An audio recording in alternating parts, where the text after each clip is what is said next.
ಸರಿತಾ ಇದ್ದಾರೆ ಅನ್ನುವಂಥ ಮಾತುಗಳು ಕೇಳಿ ಬರ್ತಾ ಇದ್ದಾವೆ. ಈಗ ಒಟ್ಟಾರೆಯಾಗಿ ಈ ಆಸಾಮದಲ್ಲೇ ಪರಿವರ್ತನೆ ಆಗ್ತದನ್ನು ಕಾಂಗ್ರೆಸ್ ಬೆಂಬಲಿತ ವ್ಯಕ್ತಿಗಳ ಅಭಿಪ್ರಾಯ. ಅದು ಇದೇ ಕಾಲಕ್ಕೆ ಅದನ್ನು ವಿರೋಧಿಸುವಂಥ ನಮ್ಮ ಮೋದಿ ಪ್ರಿಯ ಹೇಮಂತ್ ಶರ್ಮಾ ಅವ್ರ ಮೇಲೆ ವಿಶ್ವಾಸ ಇಟ್ಟಂಥ ಜನ ಇಲ್ಲ ಅವರ ಮುಂದುವರಿತಾರೆ, ಯಾಕಂದ್ರೆ ಡಬಲ್ ಎಂಜಿನ್ ಅದ, ಒಳ್ಳೆ ಕೆಲಸ ಮಾಡ್ತಾ ಇದ್ದಾರೆ ಅಂತೇಳಿ ತಮ್ಮ ಆರೋಪಕ್ಕೆ ಉತ್ತರ ಕೊಡುವಂಥ ಕೆಲಸ ಮಾಡ್ತಾಯಿದ್ದಾರೆ. ಇನ್ನು ನೋಡ್ಬೇಕು ಅದನ್ನು ಹೇಮಂತ್ ಶರ್ಮಾ ಗೆಲ್ತಾರೋ ಅಥವಾ ನಮ್ಮ ಗೌರವ್ ಗೊಗೊಯ್ ಅವರು ಗೆಲ್ತಾರೋ. ಗೌರವ್ ಗೊಗೊಯ್ ಅವರಂತೂ ಒಳ್ಳೆಯ ಮಾತುಗಾರರು, ಪಾರ್ಲಿಮೆಂಟೇರಿಯನ್ನ, ಜೊತೆಗೆ ಒಳ್ಳೆಯ ಇತಿಹಾಸ ಹೊಂದಿದಂಥವ್ರು. ಈ ಸಲ ಅಲ್ಲಿ ತಮ್ಮ ಕಾಂಗ್ರೆಸ್ ಧ್ವಜ ಹಾರಿಸಬಲ್ಲರ ಮತ್ತು ಜೊತೆಗೆ ರಾಹುಲ್ ಗಾಂಧಿಯವರು ಪೂರ್ಣ ಪ್ರಮಾಣದಲ್ಲೇ ಪ್ರಚಾರನೂ ಮಾಡಿದ್ದಾರೆ. ಮತ್ತು ಇಲ್ಲಿ ನಾವು ಗಮನಿಸಬೇಕಾಗಿದ್ದೇನಪ್ಪ ಅಂದ್ರೆ ಕಳೆದ ಚುನಾವಣೆಯಲ್ಲಿ 1% ಹೇಮಂತ್ ಶರ್ಮಾ ಅವ್ರ ಸರ್ಕಾರ ರಚನೆ ಆಗಿದ್ದನ್ನು ನಾವು ಗಮನ ಹರಿಸಬೇಕಾಗಿದೆ.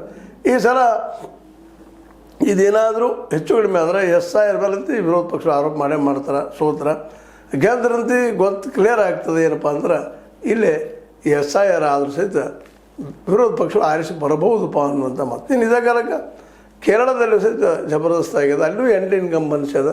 ಯಾಕೋ ಏನೋ ಕಮ್ಯುನಿಸ್ಟ್ರು LDF ಅಂದರೆ ಕಮ್ಯುನಿಸ್ಟ್ ಲೆಫ್ಟ್ ಡೆಮೊಕ್ರಾಟಿಕ್ ಪಾರ್ಟಿ ಅವರು ಫ್ರಂಟ್ದವರು ಅವ್ರು ಯಾಕೋ ಇವತ್ತು ಸೋಲು ಹಂತಕ್ಕೆ ಬಂದಿದ್ದಾರೆ ಅಂದರೆ ಯಾಕೆ ಆಡಳಿತ ಕೊಡ್ಲಿಕ್ಕೆ ಆಗಲಿಲ್ವ ಅವ್ರಿಗೆ ಅಂತ. ಕಾಂಗ್ರೆಸ್ಸಿನ ಹವಾಲೆ ಜೋರದ, BJPನೂ ಅಲ್ಲಿ ಎಂಟ್ರಿ ಹೊಡ್ಲಿಕ್ಕೆ ಪ್ರಯತ್ನ ಮಾಡ್ಲಿಕ್ಕತ್ತದ. ಆದರೆ ಕೇರಳದಲ್ಲಿ ನಿಜವಾಗಿಯೂ ಕಾಂಪಿಟೇಷನ್ ಇರೋದು ಇವ್ರ ಮಧ್ಯದಲ್ಲ, ಕಮ್ಯುನಿಸ್ಟ್ರು ಮತ್ತು ಕಾಂಗ್ರೆಸ್ಸಿಗರ ಮಧ್ಯಲ್ಲ.